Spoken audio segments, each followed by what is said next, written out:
Hello বন্ধুরা, তো আবারও রান্না নিয়ে চলে এলাম। তো আজকে উনুনে রান্না করব। তার জন্য উনুনটা ধরিয়ে কড়াটা বসিয়ে দিয়েছি। এদিকে চুনো মাছের একটা তরকারি করব, তার জন্য মাছের উপরে নুন হলুদ সব মাখিয়ে দিয়েছি।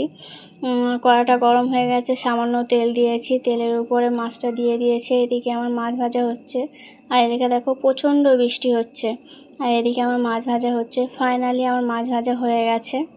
তারপর আর একটা পাত্র উনুনের উপরে বসিয়ে সামান্য পরিমাণ মতন তেল দিয়েছি। তেলটা গরম হয়ে আসলে পেঁয়াজ দিয়ে দিয়েছি। পেঁয়াজের কালারটা বাদামি কালার হয়ে আসলে আলুটা ঢেলে দিয়েছি। তারপর সামান্য নুন হলুদ জিরে একটু সামান্য গুঁড়ো লঙ্কা দিয়ে দিয়েছি।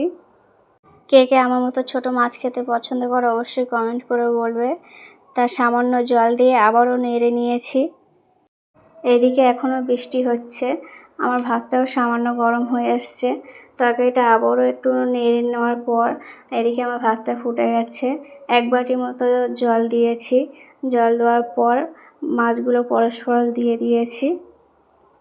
তো ফাইনালি বন্ধুরা আমার রান্না কমপ্লিট। রান্নাটা কেমন হয়েছে অবশ্যই কমেন্ট করে জানাবে।